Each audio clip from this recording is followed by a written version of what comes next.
And the conversation turns to summer travel. I mention that I'm going to Israel.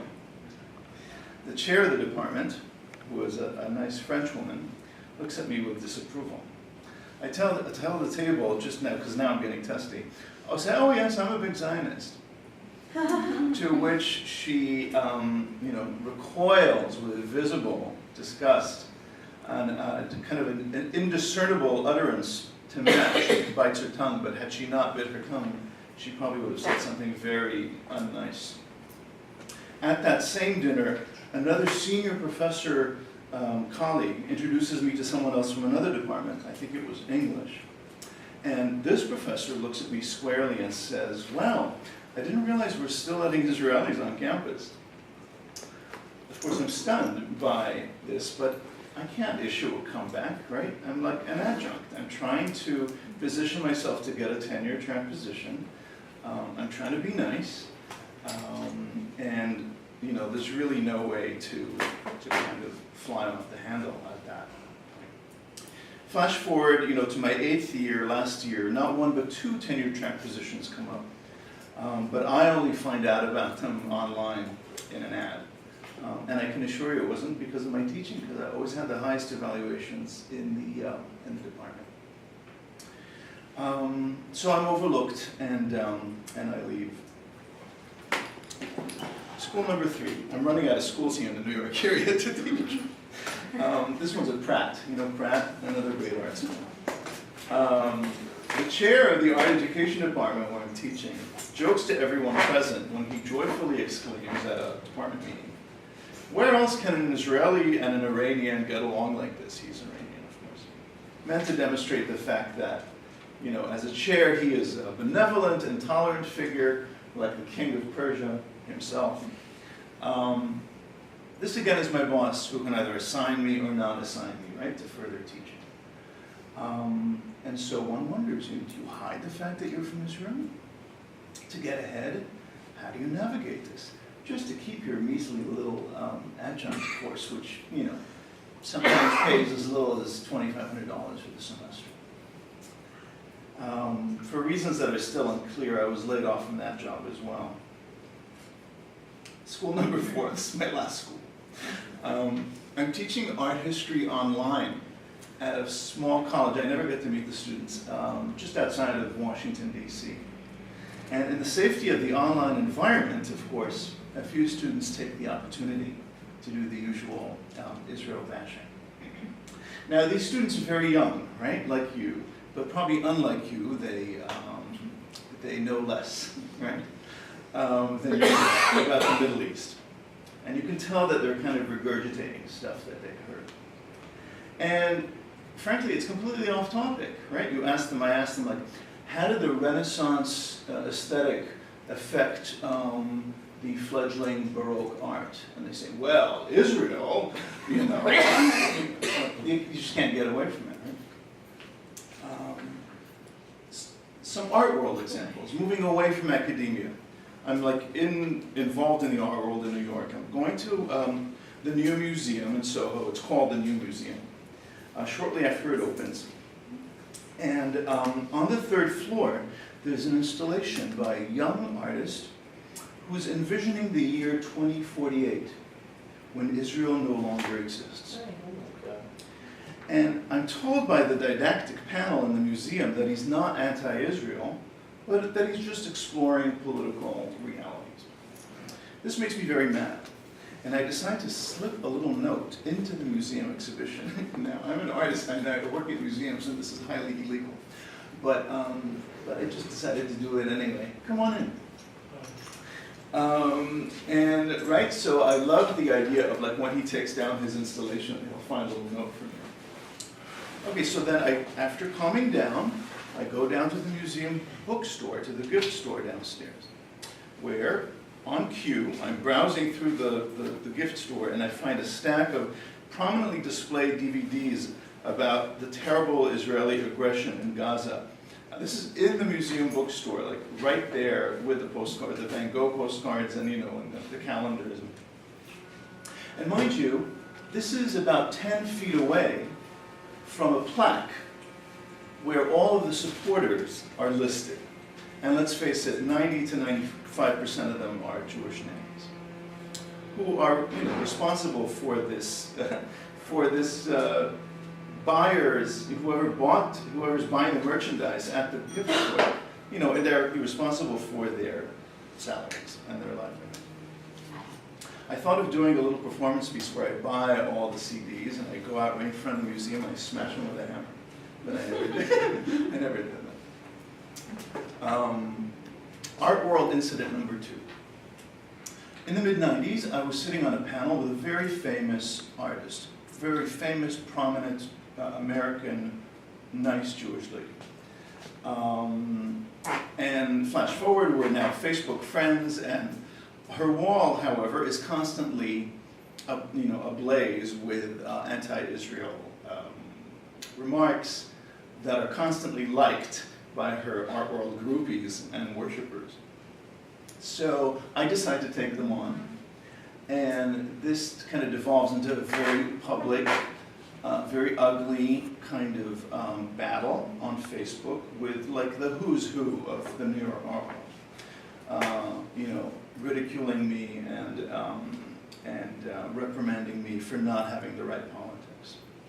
So this really affects your Art World career, where everybody, it seems, is a very politically astute, very extremely easily offended, postmodern, lefty activist. Bless you. Now, a few days later, I have to walk by her artwork at the Metropolitan Museum, where I'm a tour guide. I'm a lowly tour guide, and I have to walk by it, and it's just so humiliating. Which leads me to incident number 3. At the Metropolitan Museum, which I'm sure you've all been to, the education department is using a map of the Middle East for teaching purposes. Of course, Israel is nowhere to be found. When I'm alone in the office, I take a big fat Sharpie and I write it in. And it gave me great pleasure, I have to say. But one of the worst incidents in memory at the Met was the curators of the Alexander McQueen show. Do you know Alexander McQueen? It was the most popular show we'd ever had, ever in the history of the Met, including like the traveling of the Mona Lisa, etc. For one of the Alexander McQueen video installations, they decide to use a theme from Schindler's List. This is one of the things that really shocks me, because every time I hear the first note of that thing, I fall apart and into tears. I just had this very visceral response to that piece. It's a beautiful piece by John Williams. And I'm thinking, could you not find another piece of music to use, one that was not specifically written for the slaughter of 6 million Jews? And by the way, this was under the directorship of a new director, new president of the museum, who is British. Yes, it was, the curators decided, but it was, I think the president has to, or the director has to put a stamp of approval on it. Which, that's another issue I have. Do we not have, out of the 350 million people in the US, do we not have anyone to hire as a museum director? But that's another issue. Right, and you guys, I could go on and on and on, but I don't want to bore you, and I know that you've probably heard of this, and you've experienced it yourself. The internet, you go on YouTube, you go on these sites, and you see the kinds of comments that you get, and you take the temperature of the culture, and it's very, very scary, right? Every morning now in New York, I have to listen to the BBC. And now Al Jazeera America. I mean, again, do we not have journalists? What is going on here? The New York Times, right? What used to be the paper of record is now the same as all the others. Very anti-Israel, very, very unsympathetic, very unfair. My Brooklyn Food Co-op wants to boycott my Israeli hummus. My HSBC ATM machine greets me in Arabic and is laundering money to terrorists. And now, and this is the most up to date, my Metropolitan Opera is glorifying terrorism in this production of The Death of Klinghoffer, which opens tonight and which is receiving a very vocal and very vigorous response in the form of a protest tonight at Lincoln Center as we speak. This nice gentleman is actually looking through the Twitter feed, and he's going to update us. Nothing new. Hmm? Nothing new yet. So you guys, what is going on? You know, what's a man to do with all this frustration and alienation?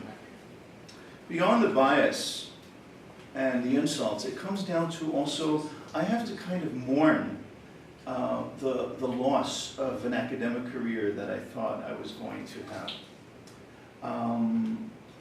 Because I'm really largely leaving it.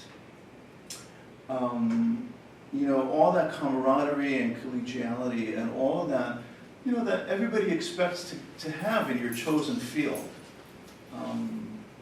You know, it's not good, it's not meant to have. Clearly I'm not as welcome. So who am I? You know, I'm a second generation Israeli. Both my parents were born in Israel, and they were both served in the army. My mother's parents were both Sephardic. Her father and his family banished from Arab lands in the early 20th century, and my mother and family living in Jerusalem for many generations, originally banished from Spain.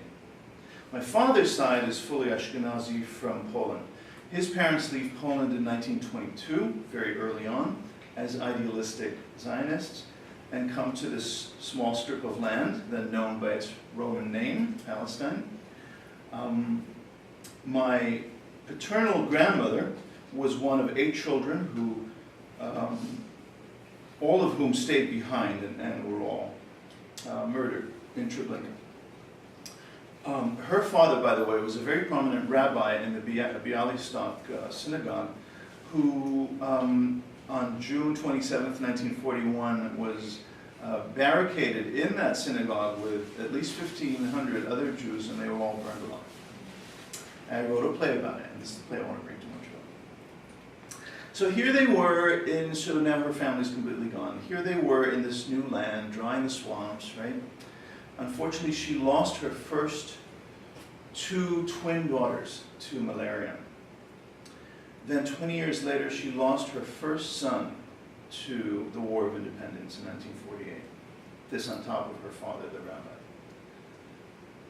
Unfortunately, my father was then a 14-year-old boy. And unfortunately, more so, he actually had to witness the death of his brother, who was 19. So all this is very traumatic. And then enter me, born in the mid-60s to all of this tragedy, a product of all of this tragedy, and all of the subsequent displacement and kind of fragmentation that went on. You know, leaving Israel, going back to Israel, coming to Canada, I lived in Montreal, going to the US, back to Israel, London for a while, back to Israel, etc. And here I am in the diaspora. One of my memories of Montreal, to make this more personal, this is 20 years ago, I was performing in Fiddler on the Roof at the English Language Theatre in Old Montreal. What's it called? Centaur. The Centaur Theatre. And every night on stage, you know Fiddler? Fiddler, great music. Yes, I was Yenta. You were Yenta? I was a Yenta. Oh, you were a Yenta. Okay. No, I was Yenta in Fiddler on the Roof. Yes, yes. Not like some super huge production, but Right. a big production. Yeah. This was at the Centaur, so it was pretty modest, but it was nice. And every night on stage, I would find myself crying during the Anatevka number, because, you know, it's always about leaving. You're always leaving, and then I would cry during the sunrise sunset number. It's very difficult to perform, you know, through this cloud of tears. It's very distracting. But there you have it. Flash forward 47 years, and here I am. And all of this crap that I'm telling you about, and there's just so much a guy can take, right? So I decided I'm going to do something about this. But I try not to lash out impulsively. I want to do something clever and premeditated. I thought, what do I have control over? What can I do? My gesture is small. I decided that I was going to write a little one-page addendum to my doctoral dissertation. I decided I was going to ask Penn State, my degree-granting institution, to file it with my manuscript. And I wasn't asking for a big ceremony. I just thought, file it in the middle of the night. I don't care. Just put it there for the legacy of it. In this statement, I decided I would symbolically disavow the writing of one particular philosopher that, since I had finished my dissertation, I kind of saw what her true colors were. And this is Judith Butler, who I'm sure you're familiar with. If you're not familiar with her, she is a professor of rhetoric at Berkeley, and she is a contemporary philosopher. Some people consider her to be, one of the most important living American philosophers today. She's a big hero of academia, but she is violently anti-Israel, and admittedly, by her words, she is pro-Hamas and pro-Hezbollah, and she is Jewish. And so I thought, okay, I used her words in my dissertation. This is my dissertation. I'm going to disown them. I don't want this. I don't want this scholar anymore in my work, because her subsequent positions, I thought, discredited her as a researcher and as a scholar. So, and I've been familiar with, in the last few years, with the movement that she supports, the BDS movement, and I thought, okay, let's be funny, let's be symbolic. I'm going to start my own little movement. With the writing of this addendum, I'm going to call it RDS. Not BDS, but RDS. And that would stand for retractions and disavowals in scholarship. And I'm encouraging, that's what I thought I would do, I would encourage all scholars to go back to their manuscripts and to extricate, symbolically, because you don't have to do it if you don't want to, and they won't let you really change the dissertation because it's a published thing. But you can add a little addendum, and at least just as a symbolic pushback. Now, I won't read you the whole statement, but I can send it to you if you like. I can email it to you, and it does exist online. If you just kind of Google me, you'll Can you find read some of it? Sure, I'll read some of it. Here's what I say, some of it. The country Butler vilifies is the only thriving democracy in the Middle East where someone like her, a woman, a lesbian, a political agitator, would be protected. The people in whose name she purports to speak, however, would oppress, punish, and possibly put her to death for merely who she is. In light of her selective blindness, it could only be surmised that Butler and her cohorts are operating with a special kind of bias, a scapegoating that is familiar to students of history. To those who would distinguish between anti-Zionism and anti-Semitism, I go on in my addendum, I retort, there is no difference. To be anti-Israel is to be anti-Jewish. Israel is the Jewish state. Of course, the other great irony is that Butler is Jewish, despite the fact that she seems to have little to no appreciation of her own people's history and the kind of deep memory and moral responsibility that it entails. Instead, she opts to identify with neo-leftist academics and zealous and sanctimonious folks who, go around policing global injustices, even things that they don't know about, but with a special and disproportionate animosity towards Israel. Right? Instead of allowing her own persecuted status as a Jewish lesbian to inform a subtle and empathic interpretation, she preemptively apologizes, in my mind, for her own academic success and social acceptance by self-effacingly criticizing her own people. And this is my, playing Freud here. But a classic and all too common unconscious self-hatred that we see from Marx to Hannah Arendt to Noam Chomsky. To appease her colleagues and to ostensibly ensure her status, she performs this kind of self-righteous academic extracurricular activity. And mind you, she's a professor of rhetoric, not Middle Eastern studies. Unfortunately, Butler's behavior is symptomatic of what I view, and this time as an Israeli, because I can wear those hats, when I want to, a false sense of security that some American and maybe some Canadian Jews have, and especially intellectual ones. Now, 70 years removed from the gas chambers of Europe, as though it can never happen again. Of course, Penn State refused. I had some screaming matches on the phone with the thesis office and the library and the crazy Armenian chair. So, I don't need them. I decided I'm going to disseminate this widely on my own, on the internet and on email. And that's what I did. And, I'm so glad that they refused me, you guys, because what followed was nothing short of amazing. Not only friends and family, but colleagues and, noted figures and other academics, and the responses just started pouring in rather immediately. Phyllis Chesler, a noted New York academic and feminist pioneer, wrote a nice piece about me in the Israel National News. Joshua Levitt, a very respected Columbia journalist in New York, wrote a piece for the Allgemeine. Alan Dershowitz of all people, sends me an email congratulating me for my courage. TLV1, the English language Tel Aviv radio station, calls me and wants to do an interview. I get emails from Australia, from Canada, from England, from Nigeria, Facebook, requests and stuff. I start my own Facebook group. RDS on Facebook, you can look it up and join us. And the last call I get was from this lovely guy named Charles Asher Small, who's the head of ISGAP, this organization that sent me here tonight. And he, out of the blue, right, he doesn't know me, he says, congratulations. He says, that took a lot of courage. I'd like to meet you. I'd like to work with you. And so we met, and now we're working together, and it's so great.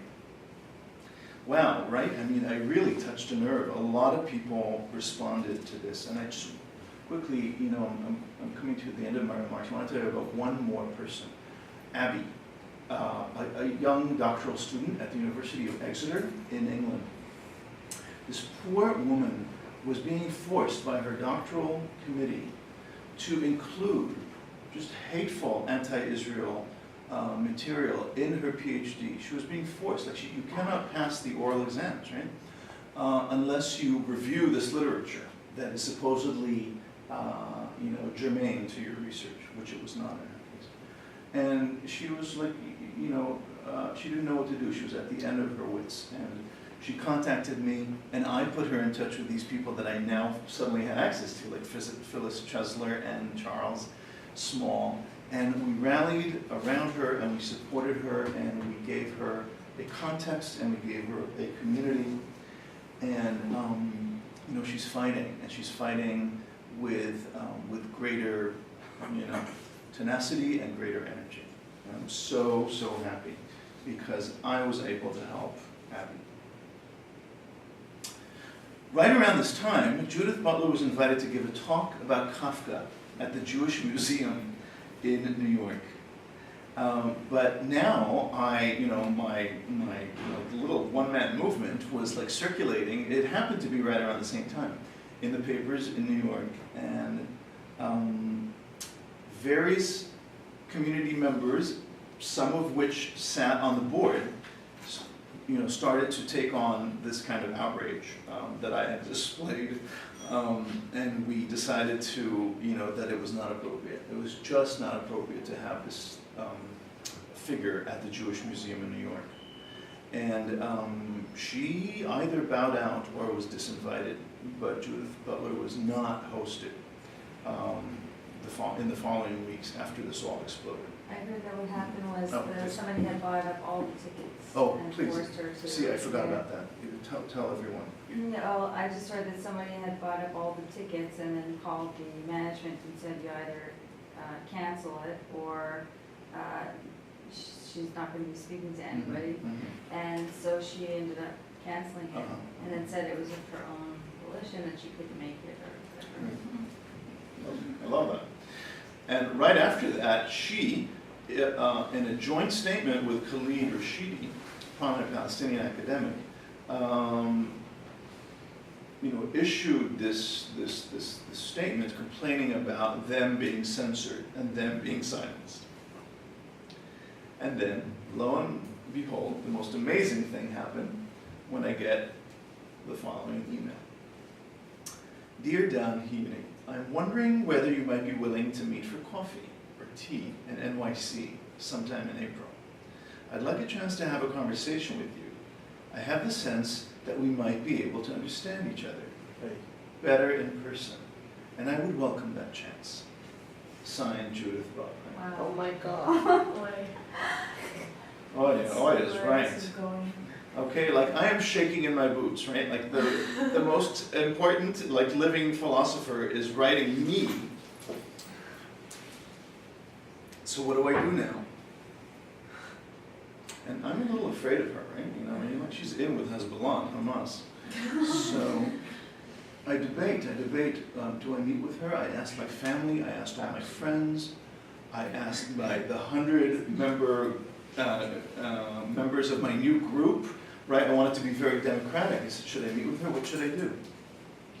And after much debating, and you'll forgive me, I decided that not only was I not going to meet with her, but that I wasn't going to respond to the email because I felt that she went beyond the pale by her support for terrorist organizations, and that the conversation wouldn't go well.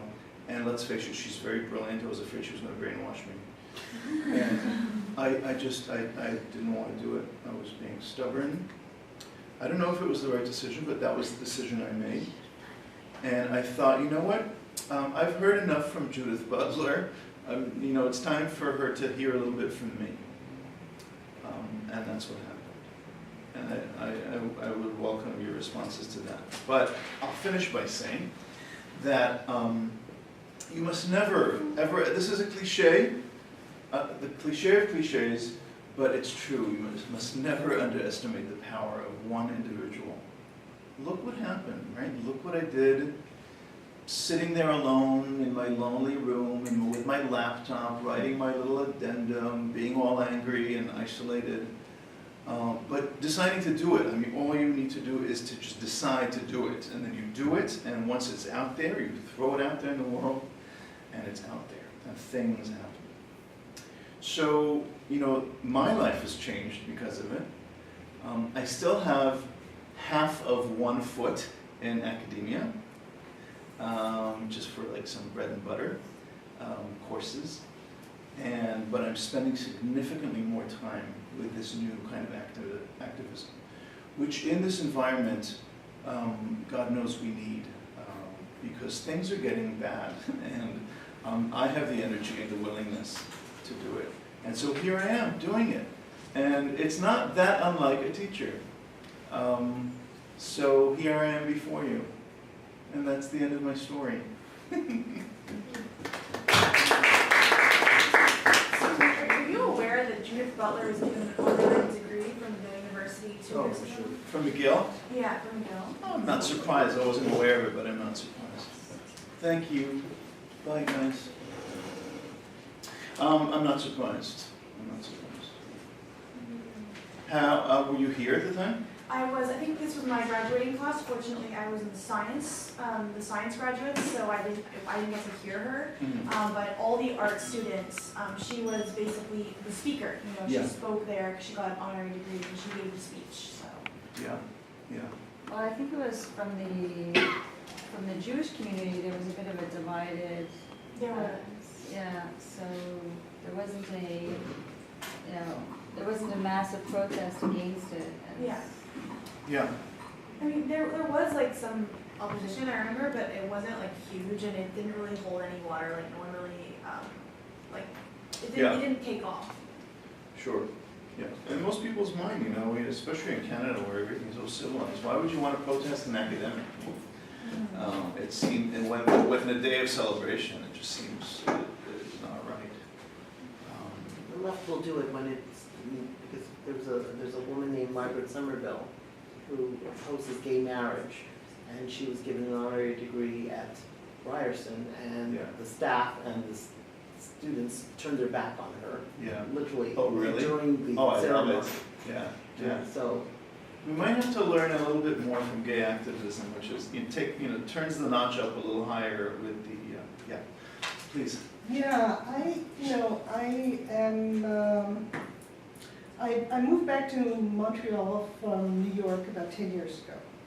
And I didn't have a job, and I started just going around and attending things and reading the internet. And since I had time, I attended quite a few BDS conferences, anti-Israel apartheid conferences, and I even had an interesting experience where I was working for, I was volunteering with the Concordia TV program, which is open to all students. Sure. However, when there was at that time anyways, the person who was kicked out when Netanyahu came to Concordia, so Yeah. you know who he is. He was at that time heading up this organization, and when he saw me, he said, "No, you cannot attend." I swear to God, this happened. I wrote about it. You can read about it on my blog. And so I'm very, very aware Yeah. of everything that's going on. And it's sad. And today on the internet, there was a very interesting article on Mosaic, which analyzes, it's very hard to put your finger on exactly where is this coming from, who is behind it, because it's coming from so many different quarters. And what this Mosaic article is saying is that this is becoming like a social movement, like a grassroots social movement. For example, a few years ago when they had the BDS movement here, so the feminists were pro-Palestinian. I went to a few things where the feminist department of Concordia was completely pro-feminist. Now they have a new head of the feminist department, and she's not like that. But at the time, and also, they claim that the Aboriginals are part of this movement against Israel. And their claims are so bizarre and outrageous, and yet they have traction because people, grassroots individuals, some of them fed by latent anti-Semitism, a lot of them not very well educated, and it's a mob mentality. Yes. That, right? That's exactly. It's a mob mentality that we really have to speak up for. And But it's the progressive mob, but they see themselves as the progressive mob. never mind. I think a few years ago, I don't know if you know about CIJR, Canadian Institute for Jewish Research. So that's a Canadian organization, and over the years they've had several conferences, and I've filmed a lot of them, and I've put a lot of the films on YouTube. And I remember Mr. Gerstenberg, who came a few years ago, and he said that... Gerstenfeld? What? Is it Manfred Gerstenfeld? Manfred Okay. Gersten, yes. And he gave a very interesting talk, which is on YouTube. And again, he says even a single person can make a difference. For example, he pointed out that there was some petition, this was at the time of one of the wars, on behalf of the Palestinians. And one professor signed it as Nasrallah. You know? In other words, you really have to use humor and ingenuity and to know what you are doing to really speak up. I'll give you another example. A few months ago, a man called Sam Bick wrote an editorial in the Gazette. It was actually an opinion piece that claimed that Jews don't have any national interest in Israel, especially Jews from Arabic lands, and a lot of this nonsense. And it turns out that this Sam Bick went to a Jewish school right here in Montreal. Of course, he doesn't also say that he also wrote for Electronic Intifada and Tadamon, both of them. You can Google his name and you see it right away, but most people don't see that. How does a good little Jewish boy from a Jewish school end up doing that? Like, it doesn't make sense. Where do they lose their way? How do they do it? I know. I was kicked out of I was running was part of the feminist organization at McGill, so BDS, and I was running this discussion talk about feminist issues, and I started eventually getting involved in the pro-Israel community and started, I was part of the the opt-out campaign for Cuba because of their anti-Israel stance. And so they immediately told me, you don't have the authority to talk about feminist issues because you don't understand oppression clearly, because you don't sympathize with Palestinian oppression. And they said, like, you need someone who has expertise in that area and who will be able to academically discern, Exactly. and understand the intersectionality that is involved. And so they basically think that they're the whole bubble, like they're in this bubble that they think that they're the only people that make any sense, and everyone else is just stupid, ignorant, homophobic, sexist, or racist. And so, So the Palestinian conflict is central to the feminist. They didn't tell me that it had anything to do with that. But you see, they systematically excluded her because she didn't agree with their. But they didn't tell me that was why. But they told me that you're support of the opt-out campaign. And I literally specifically said that my support is because of the Israel-Palestine issue. Because they support this, like they do Israel apartheid, like they're the people that run it, and I have a moral issue with that. And so they literally were like, yeah, we can't, because you obviously don't understand oppression, and et cetera. So they kicked me out. Yeah, I mean, if you support Israel, right, you are supporting an oppressor. You're supporting, and what they see as in their lingo, it's a colonialist kind of imperialist oppressor. And so you cannot understand feminism by definition, by nature. You cannot. These two causes are completely irreconcilable. Right? You cannot fight oppression on the one hand and be an oppressor on the other. That's exactly what they told me, sort of. Please. Yeah, so I have a question, Please. thinking in another direction maybe. What do you see a place for politics in academics? Or do you think that it should be something separate? No, absolutely. I think that you cannot separate politics from any aspect of life, and certainly not from academia. So I'm all for rigorous politicization, and it's you can't avoid it of education. My dissertation, my doctoral studies was about critical pedagogy. It's kind of like the reconciliation of education and activism and politics, and so I'm all for it. I'm against crazy people, So we have to find a way to kind of bring up our politics and to be able to cultivate a community and a sophisticated dialogue that counters it, because you cannot silence people, especially if it's in academia, right? But what we can do is fight back, and we have to attack. And as Ruth Weiss says, do you know Ruth Weiss? She's fabulous. You have to look her up. She's at Yale. She says, we cannot afford to constantly be put in this position of defendant. We have to attack back. We have to be more active about it. But I have no problem, in essence, obviously, with what you're saying. Right.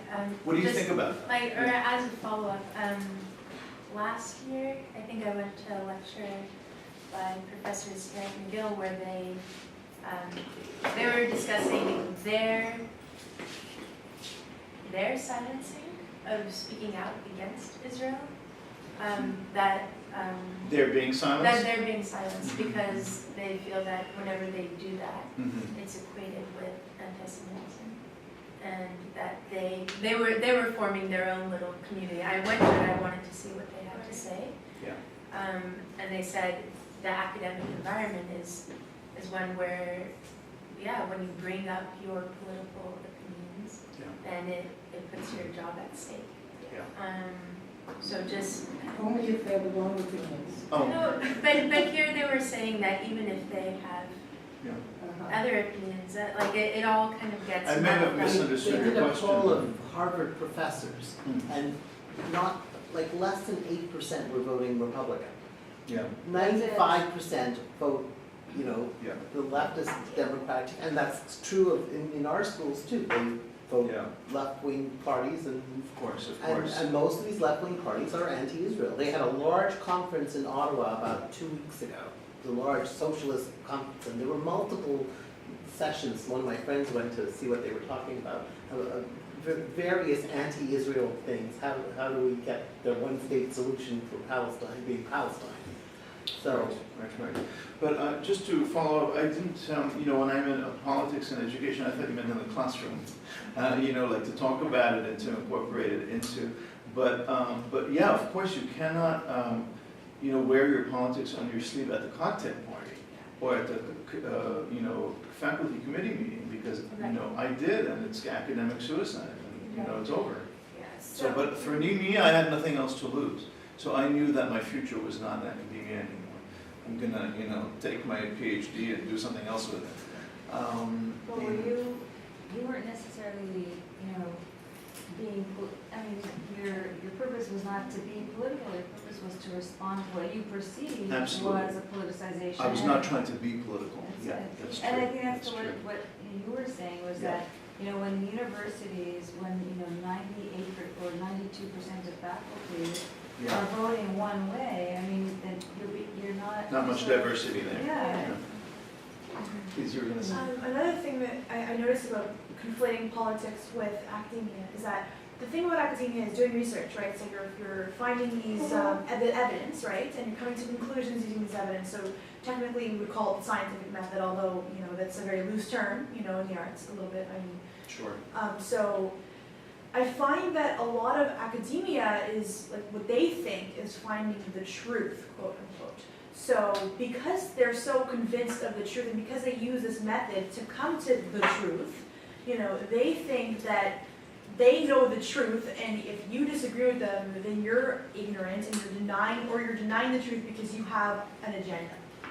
So that is the biggest issue. That's what causes all these clashes because they think that they're so, knowledgeable. And the liberal bias in academia right now, I think, they tried the pro-Palestinian contingent is really capitalizing on that to make it seem like they're the majority on campus. Like they are, they're the majority, so you should just jump on the bandwagon because then you're cool. Then you're like everyone else, and you're like all the cool, in the know, sapient human beings, at the university. And so that's the problem is that they create the illusion. I know they're doing that at McGill right now. Yeah. That the SMU that everyone hates Israel. This is a common belief. Everyone disagrees with Israel. It's There's there's a a vote. Yeah, There's a vote tomorrow. There's a vote. There's a resolution. It was postponed a couple of times. Most recent So who time. put that resolution forward? SPHR. SPHR. Yeah, actually, it's still the Solidarity for Palestinian Human Rights, and it's tabling at McGill on Wednesday.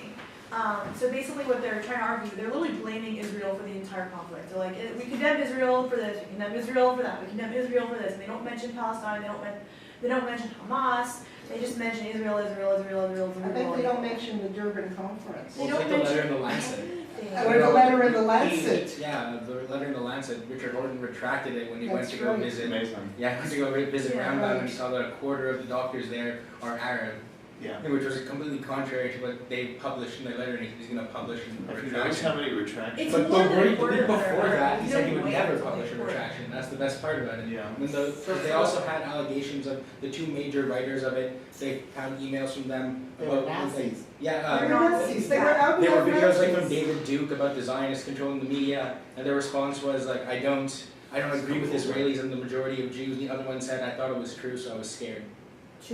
These are two like doctors, educated doctors. Yeah. So two of my Well, colleagues. One's Italian, David one I Duke. think is Thai. Yeah. You didn't even, wait, Dr. Eben, you didn't read about that? Yeah, You yeah, I did. signed the counter letter. I know, I was on the second. Yeah, I read a bunch of it. Yeah. So, Yeah. yeah. So, you know, I think I don't know if everybody knows this, about how this all came to pass via the Durban Conference, where the first UN Human Rights Conference decided that Zionism is racism. I mean, that's the core. And everything since then, you know, is sprung from there. Yeah. A lie, which was later retracted, but it doesn't make any difference to the Palestinian support Just like the groups. Goldstone report, you know, it was retracted, but everyone's Everyone's citing it retracting. for some Yeah. reason, you know, it's like, Yeah.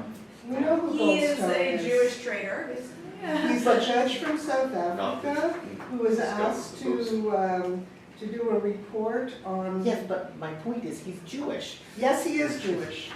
Yes, he is Jewish. You know, That's not, Chomsky that's is not Jewish, new. Butler is Jewish. That's not new, by the way. don't- Look at Hannah Arendt. I mean, Judith Butler is like the contemporary Hannah Arendt. And by the way, Hannah Arendt has been, although she was a brilliant professor and a brilliant philosopher, she has now been discredited, especially in her views about acne. Totally discredited. So, you know, this is not, just because they're Jewish doesn't mean they're, they understand. I would the say, choice. honestly, I think the Jew who is anti-Israel is like a chicken supporting KFC. You know, That's think a about good it. one. A Yeah. chicken, But A explain Jew what who you is mean. anti-Israel is like a chicken supporting KFC. You know, KFC is known for their horrible treatment of chickens. They genetically modify chickens to have like 5 heads and like 3 breasts and like all this crazy stuff, and they're just notorious And then they I kill like them. that, I abuse like of that, chickens. I like that. Like Please, notorious. this gentleman has a, Yes. please. Yes, sort of a comment. That when we meld, let's say, our academic persuasions with our political persuasions, be a little bit judicious. I'm going to start with people like Gadamer, Heidegger.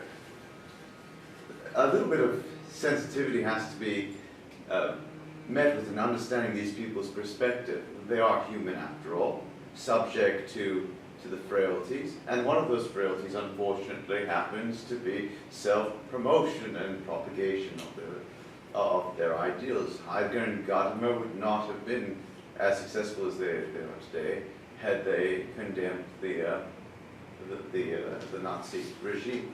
And we see the same thing happening with Bertrand Russell many years later. Today we see Alain Badiou doing the same thing, using political pretexts, which are not necessarily woven into the tapestry of their intellectual beliefs, manifesting themselves as a mechanism for promoting their status. These individuals arrive at their conclusions through liberal tendencies rather than liberal thinking. And I'd like to differentiate between the two. Liberal thinking is a process which entertains a wide spectrum of viewpoints with the purpose of reaching a beneficial conclusion, one that is as close to the truth that there is no ability to establish the truth, but we can try to approximate as much as possible. The liberal tendency is the tendency to try to equilibrate society by bringing those who are on the high ground, those in power, down and bringing the weak and the underprivileged up in society, and that's exactly the case we have here in the Israeli-Palestinian conflict. That's what you call a liberal tendency. A liberal tendency, yes. Supporting the underdog blindly, no matter what. Exactly. I'm just going to take a poll right now. How many people here, let's say 15 years ago, I'm not sure, but those who did, supported the KLA, the Kosovo Liberation Army? But I don't know if it's a socialist impulse or a genocidal impulse. You seem to be saying it's like a socialist impulse, but Yes. it's very much a genocidal impulse. It's not an equilibration of, you know, if I understand correctly. You're saying it's kind of like to balance the imbalances in society. Yes, those who are, let's say, underprivileged in society are usually supported by the liberal. Exactly. Yeah, Those, yeah, sorry. you disagree with that perspective? No, I disagree with the application to this particular situation. To the Israeli-Palestinian conflict. Was it not a similar situation in the case of the KLA, where, of course, that one was really got out of control, but there was exacerbation. We have to understand that. It would not have reached its crescendo. I don't think a lot of people know what the KLA was. I see. Well, it was a terrorist organization. It was a terrorist organization that was actually buffeted, funded through terrorist organization, through a terrorist means, meaning through drug running and other, just like Hezbollah, in order to displace sovereign power from a particular territory. There was even talk of a great Albania at the time. And of course, the liberal media painted that. I don't know whether we consider BBC to be liberal or conservative. It's not conservative. I consider, I think we have to BBC go. conservative, that's like, no. Well, It depends. I see your distinction, though. It's very, very instrumental. What were you going to say, Tat? I think your distinction is very valid, you Yeah. know. Liberal thought is one thing, Mhm. and what we hear as liberal politics is something else. And liberal politics is really an extension of the Marxian idea. Yes. And Marx himself was a Jew, and he's been Unfortunately. totally discredited by history, but the leftists continue to espouse many of his ideas. Actually, I was talking to Dr. Eupman earlier about this, but so people say that the conservatives only care about you if you're either like unborn or religious, unless you're like if you're unborn or religious. I would say that the liberals only care about you if you're disenfranchised and a person of color. You know, so Well, like, of course. you know, so it's really like I guess you know, I'm born and I'm a woman who is. Lesbian, yes. No, I'm not lesbian. No, I mean Judith Butler. If you're not an underclass, No one you're cares not about me. appreciated. Yeah. What You a fallen friendship. between the cracks. I'm so sorry. I'd just like to share one more thing. I have a friend, her name is Elsa. She was a professor at Concordia, and she had to stop teaching because she said her students were totally unable to think for themselves. Yeah. That, you know, this relativistic idea that is taught throughout the secular system was so Relativist, not ingrained. relativistic. Relativist. Relativistic is the speed of life. Yeah. Relativism was so pronounced that nobody could actually think for themselves. Mm. And I think that's a part of it too. I have a friend who's a famous blogger who says the opposite of diversity is university. Because that's what's happened, because now, Universalism. so we Yeah. don't see all the viewpoints now at universities anymore. We Well, we need academies instead of universities. Yeah. Universities are hubs for bureaucracy. An academy would be an open forum for Open forum. intellectual So, discussion. I have no problem with people espousing their pro-Palestinian, but they should allow the other side to also give their side. And they should both be able to And there should debate be in a free- calm, free, that's not what happens anymore. Yeah, they Let act me like tell you, that's not what happens. If you speak up at one of these meetings, they shut you down if you're not, Look at Dr. Norman here. They treat me. First, they try and discredit me. They try to tell me, "Oh, you have no idea what you're talking about," because, like, you didn't serve in the IDF, you didn't do X, Y, Z, you're not a real Israeli, you're not this, you're just whatever. Then they would just tell me that I'm stupid, ignorant, and naive. So they just make me feel like I'm the most naive little princess, this naive little white privileged princess. Jewish. Yeah. No, not like they I don't know if you're Jewish or not, somehow but- my cis hetero white privilege somehow managed to get into this debate. I don't know how, but it does. How can we make you oppressed? Well, I mean, I belong to several groups Join in on that it. oppressed, but like. No, I don't mean to make light of it, I fully understand that. But I But if you think say that you're oppressed all the time, Yeah. you end up failing. You know, don't be oppressed. No. Self-fulfilling prophecy. Yeah. No, I think it exactly. would be very interesting for you, to show your various constituencies and communities that you might belong to, that there are some ambiguities and contradictions in the world, and that you can be one and the other, and that because what you're dealing with is a form of fundamentalism at the feminist, which is directly opposite to what they're trying to do. Actually, at the debates, so there's like a big debate on Facebook now because there's the resolution on Wednesday, and so some person was like, "Oh my God, the way the Israelis they're so racist against the Ethiopians, like it's terrible, it needs to be condemned as well. No, this isn't just about Palestine." They don't know that they Yeah, saved the they're whole like- Ethiopian no, they're community. like- The government did, they're but basically the like- populace was No, not. they're basically like, oh, like it's it's not just about Palestine. It's Israel's just a horrible country in general, and like this, Y, Z. And so this Which country isn't Ethiopian, horrible? this Corrupt. this Ethiopian Jew comes on and is like, "Hi guys, I'm an Ethiopian Jew. I'm not oppressed. Shut up." Well, I mean, in a much nicer That's exactly and what we need. more eloquent, like very well thought out response. And so. That would be I great. find white liberals are only too eager to put themselves in, to defend, because I happen to be gay, I'm brown, and they're, people are always saying, "Oh, are you oppressed?" No, I've never been oppressed, I'm fine. Well, we have to admit with the Falashes that there were mistakes. Yes, but there are There mistakes were- for everything, you There can't can be be Of course, everywhere. Of course, but by bringing them to the fore, that's how we do the rehabilitation. That's how we improve ourselves. But if you spend your whole life saying you're oppressed, you're gonna end up nowhere. And The racist man is always a prisoner of his own chains. Yes, exactly. So you have to release yourself. Yes. I'm It is wondering a if some liberty of of power, that's what he is. Some of the other nice folks who are here haven't had a chance to speak to you. Do you want to say hi, or do you want to tell us a little bit about your studies or experiences with any of this? And anyone else want to? I don't mean to put you on the spot, but if you wanted to. I'm always curious to hear about when I go to visit, what's going on in other campuses. So, it's always very interesting to hear. Well, I want to just bring another question. Sure. I started asking, if our position on Judith Butler is such, how do we evaluate others? How do we evaluate, how do we Gadamer and how do we address those?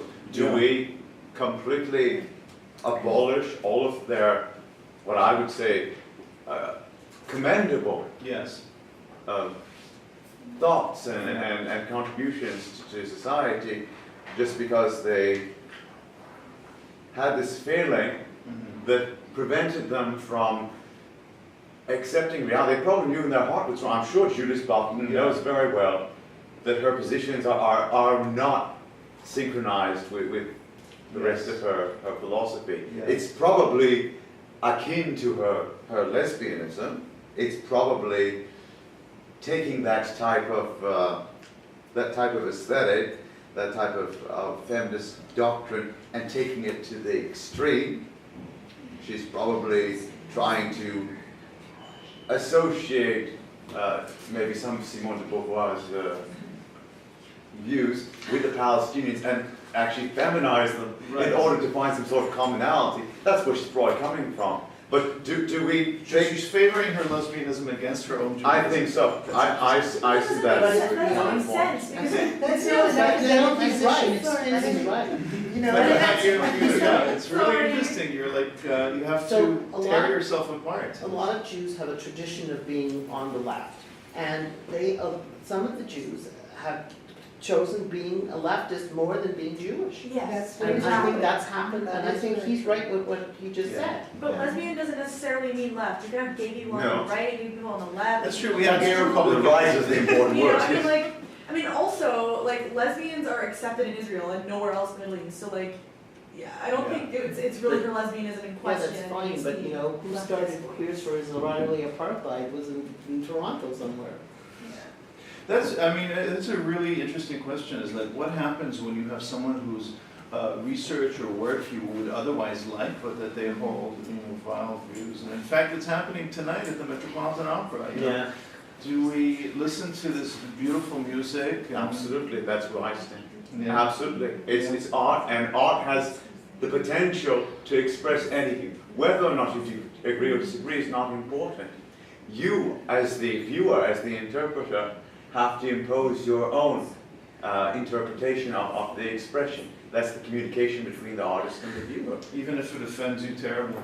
You have to accept offense, because life, every day, we find things offensive. It's Why does art impossible get a free to. pass?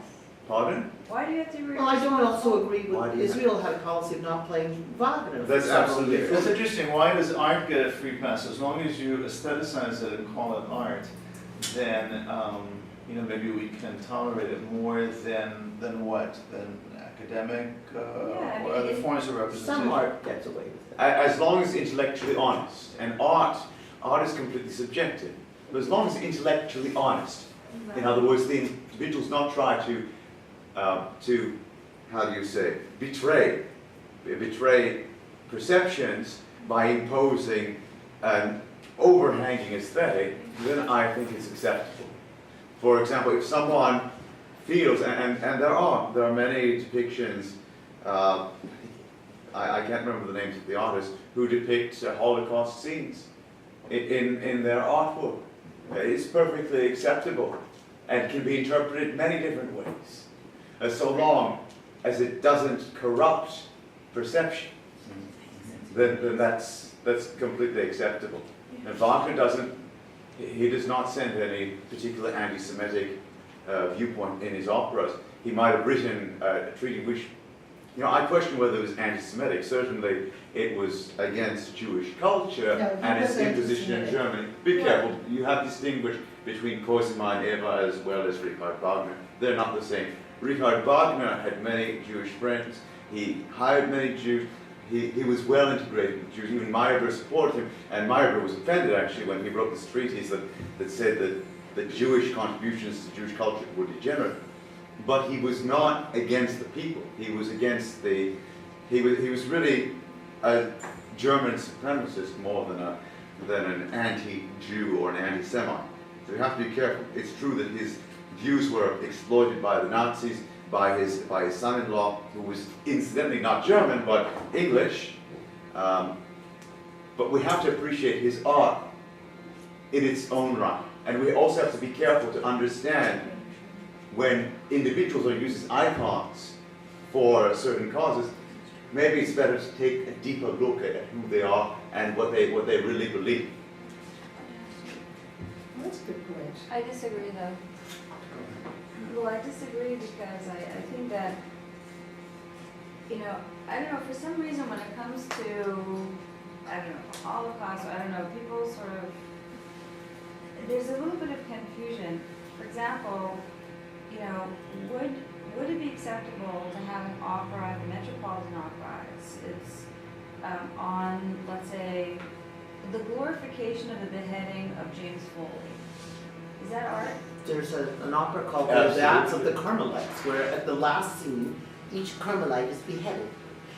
But the thing And is, you have when you're, but if John you're Baptist. going to, Yeah, if you're Solomon. going to, And Herodias. I think you have to take into account cultural sensitivities.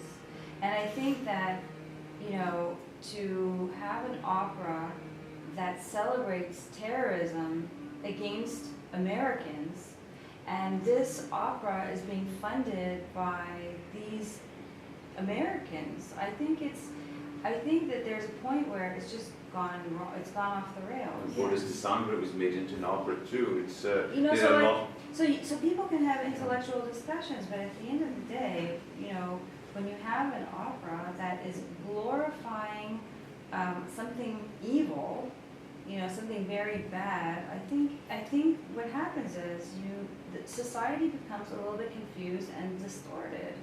Be careful, you're starting to encroach on liberal thinking here, because one world's freedom fighters are the other world's terrorists. And That's if we're not not, true. That's not true. it's always No, true. because in the West we have certain values. We have certain values, the values of liberty, the values, I mean, we have a constitution, and people who live here abide by a social contract. So if you're not going to abide by a social contract of liberty and justice for all, where equal rights of citizenship, where there are gay rights, where people are equal, then you know, that's your right. But to take what I'm offended by is that, you know, it's one thing to have, you know, an opera glorifying terrorism on some street corner with some guy that decides to, you know, do a one-man show. But it's another thing to take the most prestigious cultural institution in the United States and to have that normalize anti-Semitism. Yes. I think Ezra Zilka still, he signed off on that one. I think he didn't pull his sponsorship thing off. Ezra Zilka, he's a Jew of Oriental extraction. Well, 90% of the Met supporters are Jewish. Yes, This is I the believe he did not pull, Yeah. and he's very prominent. But one more thing, I have to caution you that just because someone does not share the worldview of the society that he lives in, does not mean that he should be culturally excluded. After all, the whole idea of equality means that we encompass and embrace everyone if they have a different worldview. No, but we don't encompass and we don't embrace terrorism. We don't. We don't embrace terrorism. We don't embrace beheadings. We don't. It's a reality. But It we- happened, we- but we don't make an opera about it. But- It's but- not but- culture, But we do some things. Right? Man by nature also does vile things. Regardless of his nationality, the United States did some terrible things in Central America. We remember that. And supposedly that was a culture, a society that did not embrace those values. But they did it anyhow, which is worse. It's worse to be a hypocrite pandering the values of democracy than to be a terrorist who's actually embracing those values and doing it. So we have to be careful here. If we want to be inclusive, we accept all values, all perspectives. We We don't don't- accept all We don't accept the acts. Well, We can't accept the acts. you don't tolerate But intolerance. I mean, and I think put it on the plate. the viewpoint, then there's no discussion. The backdrop of this is the elephant in the room is anti-Semitism itself. Racism in general, human It's hatred. not racism, it's You anti-Semitism. look like you disagree. I beg your pardon? I didn't react to what she No? just said. It's too complicated that I can even articulate it. The issue of anti-Semitism.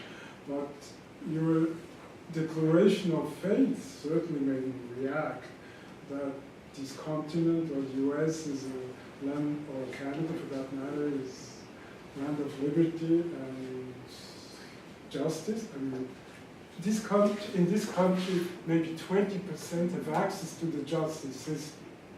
You cannot have justice Less in than a 20, you're system right. where maybe 80% are excluded to have access to the justice Very system. good. But it's still Very an good. ideal. It's still. It it's is not still- the idea. The idea. There are So where would you like to mechanisms- live? there It's are an ideal, it's not mechanisms realized. in Where would that you like idea to live? which make that the people I are come from a country excluded where you could to buy have- a judge. The only thing I'm trying to say is you threw in a fiction of such magnitude, translating your total unawareness of what North America is all about, what the world is all about. What's the? I try to be polite. I don't want to say. Australia and Canada are countries that frightening. oppress their own What's the fiction? Aboriginal population. So you see, I mean, how can I I mean, you're totally unaware of your unawareness. Where shall I start? Are you saying? Where shall I start? Well, I'd like to know. How No, Start but- somewhere. How much access to justice do Saudi Arabians have? How much access to It justice? depends, it You depends would where be on the social surprised scale. that in non-modern That was a year ago. societies, Oh my God. whichever these societies are, there's something called communal or religious justice, access to which Is it, usually does not take economic means, okay? It's not based on economics. This is in very small societies, in In very, smaller societies, yes, in undeveloped traditional societies. societies, In Africa, we including still have many Muslim things. societies, Jewish societies, Animist and societies. and in Africa, in most of Africa. Sorry, I mean, So some of the No, I- penalties in I those think- it societies is very are important stoning. because by positing what you posited, you then went further, and from there you somehow implicitly drew conclusions and judged others. Exactly. everybody, By, have to start in, with other axioms, words, this is the in problem. other words, there was a self-righteousness Well, implicit. I'm not saying I- that I'm there's saying not. it because it's Oh, that's fine, partly that's- to that's what fine. many people react to, which you would probably then call anti-Semitism, among other things. Excuse me. Yes, I there don't is think an so. issue there. Okay. I don't think I would call that anti-Semitism. I think anti-Semitism, I call anti-Semitism an unconscious or conscious hostility to Jews in Israel. That's what I call anti-Semitism. But I think there's a distinction also between reality, there's a rule of law, let's say, and then do people live up to that rule of law? Do people live up to the ideals on which this country is founded? No, they don't. On that, I agree with you 1,000%. There's a lot of injustice. A lot of people don't have access to the justice system. A lot of people don't have access to what they're supposed to according to the law. I'm not disagreeing with you. We have to. But you fine, can't, but you there cannot is- equate, I just want to finish my sentence. Okay. You cannot equate Yes. a society that is built on democratic principles and freedom with a society that enslaves women as a rule of law, or and doesn't. But what does that mean? What does that democracy mean? It's a and very freedom? big Freedom distinction. basically Okay, means, okay. freedom means, and boils down to, in actuality and ultimately, certainly in the West, I'm not responsible for you. wait That's all. guys, I have a question. I'm That's not fine. responsible for my Okay, next That's not That's true. all That's it boils not down true. to. And let me say, we have like another 5 minutes. Okay. So we could also wrap. I'm going to respond So- directly to that point very quickly. I would argue that everyone has some sort of unconscious hostilities towards some individuals, some stereotypes. It's unavoidable. It's actually the precept of self-actualization. And if we're not able to admit this to ourselves, then we don't stand a chance of fighting our natural tendencies. And that's what makes this whole concept that we are of the greatest power because we identify anti-Semitism. Well, unfortunately, this human hatred exists in all of us. There is some ethnicity or some social status or some behavior that everyone finds undesirable, and we act on that. So if we don't admit that to ourselves, Excuse me, Please, excuse me, let her- excuse me. You know, of course, I'm a social worker and psychologist by profession. yes, so now you So I do understand about Of the course. unconscious, but I also am a student of history, and I know what anti-Semitism is.